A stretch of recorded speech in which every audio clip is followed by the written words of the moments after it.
तो वहीं एक बड़ी खबर सामने आ रही है। केंद्रीय गृह मंत्री अमित शाह भोपाल पहुंचे। सीएम डॉक्टर मोहन यादव ने की आवागमनी। ग्लोबल इन्वेस्टर समिट में निवेशकों से की बात। वहीं मध्य प्रदेश के से नया प्रयोग किया है। शाह ने कहा अन्य राज्यों को भी दिखाया दिशा। प्रदेश के स्मारक विकास की दिशा तय। तो वहीं आपको बताते चले, केंद्रीय गृह मंत्री अमित शाह भोपाल पहुंच चुके हैं, जहां सीएम डॉक्टर मोहन यादव ने की अगवानी और वहीं ग्लोबल इन्वेस्टर समिट में निवेशकों से की बातचीत। सही, मध्य प्रदेश ने नया प्रयोग किया है, ऐसा अमित शाह ने कहा। साथ ही उन्होंने ये भी कहा कि अन्य राज्यों को भी दिखाएगा दिशा और वहीं प्रदेश के स्मारक विकास को दिखाएगा दिशा नया।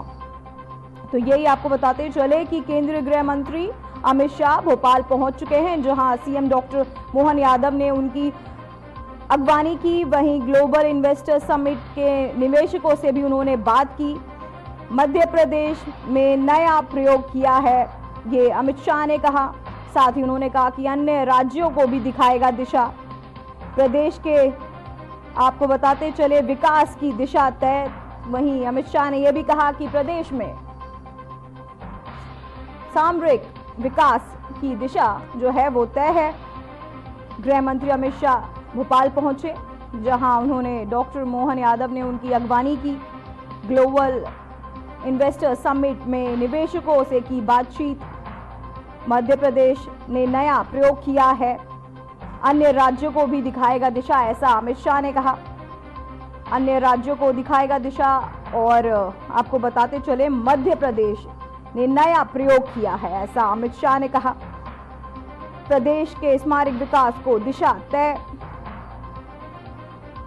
तो सामरिक दिशा तय है अब विकास की, ये कहा अमित शाह ने। केंद्रीय गृह मंत्री अमित शाह भोपाल पहुंचे, जहां मोहन यादव ने उनकी अगवानी की। ग्लोबल इन्वेस्टर समिट में निवेशकों से की बात। मध्य प्रदेश ने नया प्रयोग किया है, अन्य राज्यों को भी दिखाएगा दिशा, अमित शाह ने ये बात कही। आपको बताते चले, केंद्रीय गृह मंत्री अमित शाह भोपाल पहुंचे, जहां पहुंच उन्होंने डॉक्टर मोहन यादव ने उनकी अगवानी की। ग्लोबल इन्वेस्टर समिट में निवेशकों से उन्होंने बातचीत की। साथ ही मध्य प्रदेश ने नया प्रयोग किया है, अन्य राज्यों को भी दिखाएगा दिशा, ऐसा सीएम अमित शाह, गृह मंत्री अमित शाह ने कहा। आपको बताते चले, केंद्रीय गृह मंत्री अमित शाह भोपाल पहुंचे, जहां सीएम 2 दिवसीय ग्लोबल इन्वेस्टर्स समिट के समारोह पर मैं डॉक्टर मोहन यादव और उनकी पूरी टीम, उनका मंत्रिमंडल और मुख्य सचिव से लेकर पूरी प्रशासनिक टीम को मैं अभिनंदन देना चाहता हूं कि ये 2 दिन के अंदर 30,77,000 रुपये के एमओयू को जमीन पर उतारा है। यहां आने से पहले मैंने मुख्यमंत्री जी और मुख्य सचिव जी से बात करी, आगे की कार्य योजना के लिए थोड़ा जानकारी भी लिया और मुझे पूरा विश्वास है जिस प्रकार की कार्य योजना मध्य प्रदेश सरकार ने बनाई है, ये 30,77,000 करोड़ के एमओयू, इसमें से महत्तम एमओयू जमीन पर उतरेंगे। इतना ही नहीं, एक बड़ी इंडस्ट्री के साथ एंसिलरी इंडस्ट्रीज जो कई सारी आती हैं, जो इस एमओयू में समाहित नहीं है, उसको भी अच्छे तरीके से मध्य प्रदेश में स्थापित करने का काम मध्य प्रदेश प्रशासन करेगा, इसका मुझे विश्वास है। मित्रों, ये 2 दिन के कार्यक्रम में 200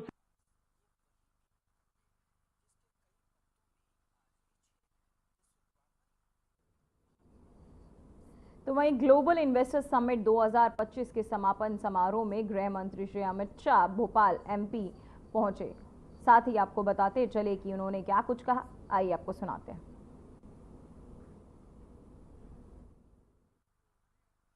अच्छे तरीके से मध्य प्रदेश में स्थापित करने का काम मध्य प्रदेश प्रशासन करेगा, इसका मुझे विश्वास है। मित्रों, ये 2 दिन के कार्यक्रम में 200 से अधिक कंपनियां, भारतीय कंपनियां, 200 से अधिक वैश्विक सीईओ, 20 से अधिक यूनिकॉर्न संस्थापक और 50 से अधिक देशों के प्रतिनिधि मध्य प्रदेश में इन्वेस्टमेंट करने के लिए, यहां के माहौल को देखने के लिए आए हैं। और ये बहुत बड़ा अचीवमेंट मध्य प्रदेश के लिए है। इस बार मध्य प्रदेश ने एक नया प्रयोग भी किया। ये प्रयोग आने वाले दिनों में बहुत सारे राज्यों को भी दिशा दिखाने वाला है कि हर क्षेत्र का एक अलग इन्वेस्टमेंट समिट 2 दिन का कर पूरे मध्य प्रदेश का एक प्रकार से समविकास करने का प्रयास किया गया है। और मध्य प्रदेश के अंदर उद्योग बढ़ाने का काम इस प्रयोग ने किया है, ऐसा मैं मानता हूं। ये 2 दिवसीय समिट के अंदर मध्य प्रदेश ने अपने इंडस्ट्रियल पोटेंशियल, सेक्टोरल पोटेंशियल और विकास के लिए ग्लोबल पोटेंशियल को भी एक्सप्लोर करने के सारे रास्ते एक्सप्लोर कर ये बहुत बड़ा अचीवमेंट किया है।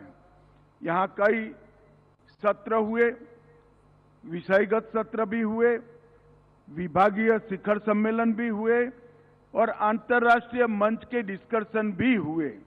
और ये सभी ने मध्य प्रदेश के विकास को नया आयाम देने का काम किया है। मित्रों, हम सभी जानते हैं कि मध्य प्रदेश हमारी देश की भव्य सांस्कृतिक विरासत से लैस राज्य है। और मोदी जी ने जो सूत्र दिया है, विकास भी विरासत भी, वो सूत्र को मध्य प्रदेश चरितार्थ करने के लिए ढेर सारे प्रयास कर रहा है। इसका मुझे बहुत आनंद है। मित्रों, पूरे देश के परिदृश्य की बात करें तो 2047 तक मोदी जी ने देश के युवाओं के सामने, देश के 130 करोड़ की जनता के सामने एक पूर्ण विकसित राष्ट्र भारत को बनाने का संकल्प रखा है। और 2027 तक दुनिया की तीसरी बड़ी अर्थव्यवस्था बनने का संकल्प भी रखा है। मध्य प्रदेश की ये इन्वेस्टमेंट समिट, मुझे विश्वास है कि दोनों लक्ष्यों को सिद्ध करने के लिए न केवल सहायक होगी, इसमें बहुत बड़ा योगदान भी देगी। क्योंकि जो नई कल्पना है डेवलपमेंट की, वो कल्पना में कभी कोई एक सरकार देश का विकास नहीं कर सकती। टीम इंडिया की कल्पना में भारत सरकार और सभी राज्यों की टीम इकट्ठा होकर समग्र भारत का विकास करे, इस दिशा में जाने का जो लक्ष्य मोदी जी ने रखा था, उसको मध्य प्रदेश के इस कार्यक्रम ने बहुत आगे तक बढ़ाया है। आज इस इन्वेस्टमेंट समिट के अंदर लोकल और ग्लोबल दोनों निवेश में वृद्धि करने के कई डायमेंशन अचीव कर लिए गए हैं। भारत की अमृत पीढ़ी के लिए, ये जो अमृत काल है, उसकी युवा पीढ़ी के लिए कई सारे कौशल विकास के द्वार ये समिट खोलेगी। ऑटोमेशन और जॉब क्रिएशन के बीच में समन्वय बनाकर मध्य प्रदेश सरकार ने जो नीतियां बनाई है, ढेर सारी अलग अलग सेक्टर के लिए नीतियां बनाई है, वो आगे बढ़ेगी और भारत को मैन्युफैक्चरिंग हब बनाने के लिए भी बहुत बड़ा सहायता करेगी। कोई भी व्यक्ति, कोई भी समूह, कोई भी कंपनी जब अपने एक्सपांशन के लिए स्थान तय करता है तो इसकी कुछ रिक्वायरमेंट है। सबसे पहला, एक स्टेबल गवर्नमेंट वो ढूंढता है जिससे नीतियों का स्थायित्व मिले। और मध्य प्रदेश में मोदी जी के नेतृत्व में एक स्थायी और मजबूत सरकार अब विद्यमान है, जिससे विकास के द्वार खुले हैं। एक स्ट्रेटेजिक लोकेशन भी हमारे भारत के दिल ऐसे मध्य प्रदेश। तो वहीं मध्य प्रदेश में 2 दिवसीय ग्लोबल इन्वेस्टर समिट का समापन हो रहा है। इस दौरान राज्य में 22.5 लाख करोड़ रुपए के निवेश प्रस्ताव मिले हैं।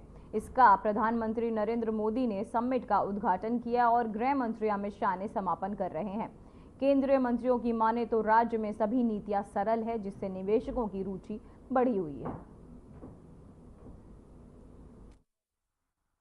प्रदेश सरकार ने जिस तरह से पर्यटन क्षेत्र में अपने प्रदेश में संभावनाओं को मद्देनजर रखते हुए टूरिज्म सेक्टर में इन्वेस्टमेंट के लिए डिफरेंट इंसेंटिव्स को घोषित किया है और जिस ऊर्जा के साथ में माननीय मुख्यमंत्री जी के नेतृत्व में माननीय पर्यटन मंत्री श्री धर्मेंद्र भाव सिंह लोधी जी के नेतृत्व में जिस तरह से मध्य प्रदेश टूरिज्म को डेवलप करने के लिए मध्य प्रदेश में पर्यटन की सभी संभावनाओं को हार्नेस करने के लिए जिस तरह से काम कर रहा है, मुझे पूरा भरोसा है कि ये इन्वेस्टर समिट जो है इसमें आए हुए लोग और इसमें होने वाले एमओयू मध्य प्रदेश में पर्यटन की संभावनाओं को कई गुना बढ़ाने में सहायक होंगे। आज कृषि से संबंधित हॉर्टिकल्चर के सत्र में मैंने यहाँ भाग लिया। मध्य प्रदेश निवेशकों की पसंदीदा डेस्टिनेशन बन चुका है और बड़ी तेजी से निवेश आज मध्य प्रदेश की धरती पर आ रहा है। मैं इन्वेस्टर समिट की सफलता के लिए मुख्यमंत्री जी और पूरी टीम को बधाई देता हूं और निवेशकों से आग्रह करता हूं कि वो मध्य प्रदेश आए। सारी सुविधाएं यहाँ सरकार दे रही है और विशेषकर खेती के क्षेत्र में वो निवेश करें। भारत सरकार की तरफ से जो सहयोग संभव है वो सहयोग भी किया जाएगा, विशेषकर कृषि और हॉर्टिकल्चर के क्षेत्र में। तो वहीं प्रयागराज में आयोजित आध्यात्मिक कुंभ के साथ साथ मध्य प्रदेश में ग्लोबल इन्वेस्टर समिट 2025 एक नया सांसारिक कुंभ साबित हो रहा है। इस समिट के तहत भोपाल में आयोजित अनलॉकिंग अर्बन लैंड वैल्यू कार्यक्रम में प्रदेश के मुख्यमंत्री और केंद्रीय मंत्री मनोहर लाल खट्टर ने प्रदेश की अनंत संभावनाओं से निवेशकों को अवगत कराया। प्रधानमंत्री नरेंद्र मोदी के मार्गदर्शन में मध्य प्रदेश निरंतर विकास की दिशा में तेजी से बढ़ रहा है। ये समिट प्रदेश को उद्योग और निवेश का प्रमुख केंद्र बनाने की दिशा में महत्वपूर्ण कदम साबित होगा, जो न केवल रोजगार सृजन में सहायक होगा बल्कि प्रदेश की विकास गाथा को नई ऊंचाइयों तक पहुंचाएगा। जब हमने महाकाल की महाशिवरात्रि के आसपास का ये जो कार्यक्रम रखा है तो मुझे लगा कि ये जानकारी भी आपको देना चाहिए। इसलिए बाबा महाकाल के साथ साथ हमने अपने आध्यात्मिक यात्रा का भी लघु दर्शन कराने का प्रयास किया है। कई प्रकार से व्यवस्था जुटाने का प्रयास किया है कि ग्लोबल इन्वेस्टर समिट अच्छी हो। अब एक संकट भी था कि भोपाल में पहली बार कर रहे हैं, लेकिन भोपाल में आपके सबके मदद से ही कर पाए। जाने अनजाने आपको रुकने में कोई कठिनाई हुई होगी तो मैं माफी भी चाहता हूँ। हमने सारे प्रयास किए कि आपको तकलीफ नहीं आना चाहिए, इसलिए हमने टेंट सिटी से लगा करके जो प्रबंधन कर सकते थे वो सब कुछ किए हैं। लेकिन हम सब समझ रहे हैं कि आपकी इस यात्रा में, जैसे कि वो प्रयागराज में कुंभ की यात्रा चल रही है, वो कुंभ हमारा अपना अध्यात्म का कुंभ है, ये सांसारिक जीवन का कुंभ है। दोनों में समानता है, मुझे लगता है कि दोनों में कोई अंतर नहीं। तो वहीं स्वास्थ्य विभाग के प्रभारी बीपीएम डॉक्टर अखिलेश कनेरिया को 10,000 रुपए की रिश्वत लेते हुए ईओडब्ल्यू ने शिवपुरी जिले के पिछौर के सामुदायिक स्वास्थ्य केंद्र में रंगे हाथों पकड़ा। महिला स्वास्थ्य अधिकारी से बीपीएम से प्रोत्साहन राशि का कमीशन मांग रहा था। डॉक्टर 2000 आपको बताते चले 24,500 रुपए रिश्वत की मांग की थी। महिला ने ईओडब्ल्यू में की उनकी शिकायत, जिस पर आज ईओडब्ल्यू की टीम ने डॉक्टर अखिलेश कनेरिया को 10,000 रुपए की रिश्वत लेते हुए रंगे हाथ पकड़ा।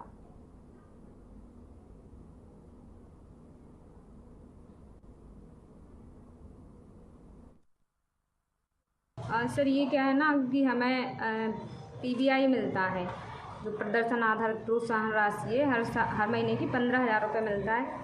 तो उसका सर क्या है, ये 10% मांग रहे थे और मैंने पिछले साल भी मांगा था, तो उस टाइम पे नहीं दिया था। तो मेरा मतलब पीबीआई कार्ड भी दिया था और अभी मतलब उन्होंने बोला था कि अगर इस साल नहीं दोगे, और इस साल भी मेरा जब ये अप्रूव कर रहे थे उस दिन मैंने कॉल लगाया कि सर तो इनने मेरा 35,000 रुपये काट दिया था। और क्या कहते, अभी कितना बन रहा था? अभी सर अभी मेरा बन रहा था मतलब ये 10% की मांग कर रहे थे, तो 24,500 रुपये समथिंग जी मांगे थे इन्होंने। हाँ, श्रीमती रिंका लोधी सामुदायिक स्वास्थ्य अधिकारी बाचरौन के इनके द्वारा आवेदन दिया गया था श्रीमान पुलिस अधीक्षक महोदय EOW ग्वालियर को कि इनके डॉक्टर अखिलेश कनेरिया BPM पिछोर द्वारा रिश्वत की मांग की जा रही है। जो काम होते हैं उसमें हर मद में पैसे आते हैं, उस मद में परसेंटेज चाहिए था, उस हिसाब से इनके द्वारा रिश्वत मांग की जा रही थी। तो इसके संबंध में आवेदन दिया था, तो श्रीमान पुलिस अधीक्षक महोदय आवेदन मुझे दिया जांच हेतु। उसके बाद रिकॉर्डिंग कराई गई और रिकॉर्डिंग उपरांत उसमें रिश्वत मांग स्पष्ट आई। उसके बाद इनके खिलाफ FIR हुई। तो वहीं शिवपुरी शहर की कोतवाली पुलिस ने 18 फरवरी को हुई महिला से लूट की वारदात का खुलासा करते हुए 2 इनामी बदमाशों को गिरफ्तार किया है।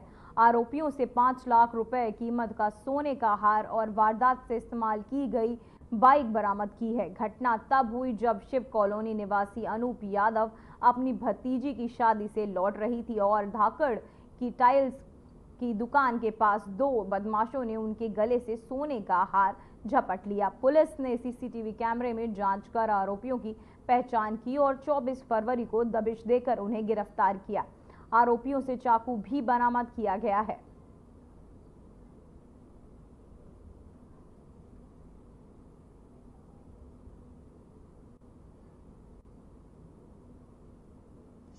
तभी 2 अज्ञात व्यक्ति आए एक बाइक के ऊपर और इनकी चेन छीन के ले गए। चूँकि इन्होंने उसके रिपोर्ट हमें की 19 तारीख को इसकी कायमी की गई। लूट की धाराओं में इसकी कायमी की गई, जो अभी BNS में धारा 309(4) होती है, पहले 392 होती थी। MPDK की इसमें इजाफा भी किया गया। लगभग 5 तोले का इनका हार था और 4.5 लाख रुपये उसकी कीमत थी। हमेशा ब्लाइंड लूट या ब्लाइंड मर्डर की घटना चैलेंजिंग रहती है उसको ट्रेस करना। तो तत्काल टीम्स को अलर्ट किया गया और रात्रि में ही सारे फुटेज दिखाए गए। फिर एक रूट हमने आइडेंटिफाई किया कि किस रूट पे इनका मूवमेंट हुआ है और उस रूट को ट्रैक करते करते फाइनली हमारी टीम मुरैना तक पहुंची और ये मुरैना के 2 आरोपी चिन्हित किए गए, इनको गिरफ्तार किया गया। तो वहीं मध्य प्रदेश के अनूपपुर जिले में इंदिरा गांधी राष्ट्रीय जनजातीय विश्वविद्यालय के गर्ल्स हॉस्टल में खाना खाने के बाद 50 से अधिक छात्राएं फूड पॉइजनिंग से पीड़ित हो गई। कुछ छात्राओं के मुताबिक सोमवार को हॉस्टल की मेस में खाना खाने के बाद उन्हें सिर दर्द, पेट दर्द और उल्टी की शिकायत हुई। छात्राओं ने कहा कि उन्होंने रात में खाने में आलू और फूल गोभी की सब्जी, चावल, रोटी और दाल खाई थी। उन्होंने कहा कि उन्हें विश्वविद्यालय की स्वास्थ्य सुविधा में भर्ती कराया गया है।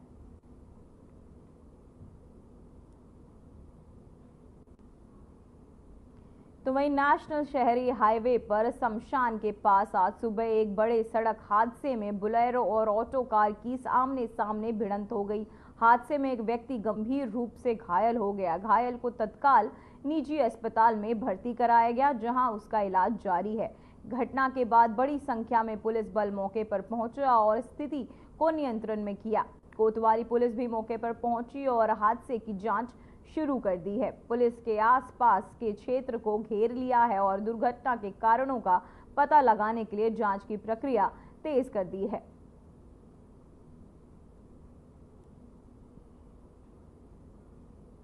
तो वहीं नेशनल हाईवे 30 में लगातार महाकुंभ यात्री सड़क दुर्घटना में के शिकार हो रहे हैं और एक बार फिर हाईवे में भीषण हादसा हुआ, जिसमें घटना स्थल पर ही 7 तीर्थयात्रियों की मौत हो गई, जबकि आपको बताते चले 60 तीर्थयात्री गंभीर रूप से घायल हो गए। तीर्थयात्री महाकुंभ प्रयागराज से लौट रहे थे। घायलों पर संजय गांधी मेमोरियल हॉस्पिटल में उपचार किया जा रहा है।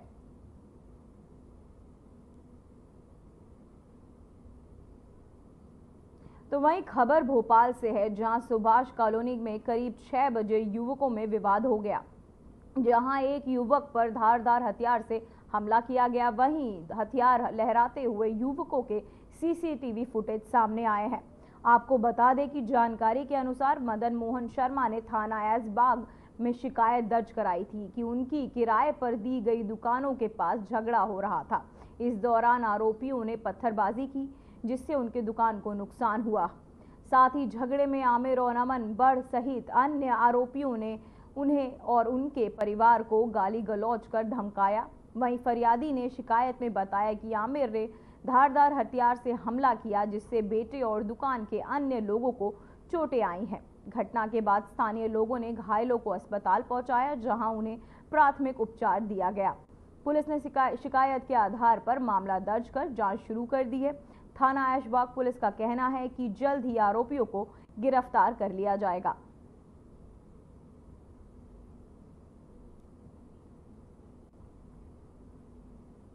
तो वहीं राज्य के मुख्यमंत्री विष्णुदेव साय ने पूर्व प्रधानमंत्री मनमोहन सिंह के विनम्र श्रद्धांजलि अर्पित की। उन्होंने कहा कि सांसद रहते हुए उन्हें डॉक्टर सिंह से बहुत कुछ सीखने का अवसर मिला।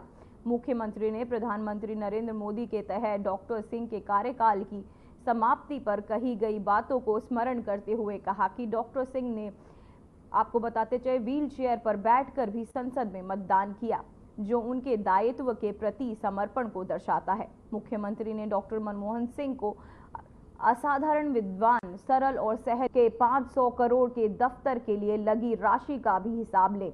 एकात्मक परिसर की जमीन 1 रुपए से लेकर करोड़ों रुपए किराया वसूलने वालों की भी जांच होनी चाहिए। स्तरीय पंचायत चुनाव में बुरी तरीके से पराजित हो चुकी है। जिला पंचायत में कांग्रेस के 18 जगह पूर्ण बहुमत के अध्यक्ष बनने जा रहे हैं। 7 जगह हमारे समर्थित सदस्यों के साथ हमारे अध्यक्ष बनने जा रहे हैं। प्रदेश में कुल 25 जगह 25 जिला पंचायतों में कांग्रेस के अध्यक्ष बनने जा रहे हैं। लेकिन भारतीय जनता पार्टी सत्ता बल का दुरुपयोग करके जनमत का अपमान करने जा रही है। कांग्रेस के जो सदस्य जीते हैं, ऐसे सदस्य जो कांग्रेस विचारधारा के जीते हैं, निर्दलीय सदस्य,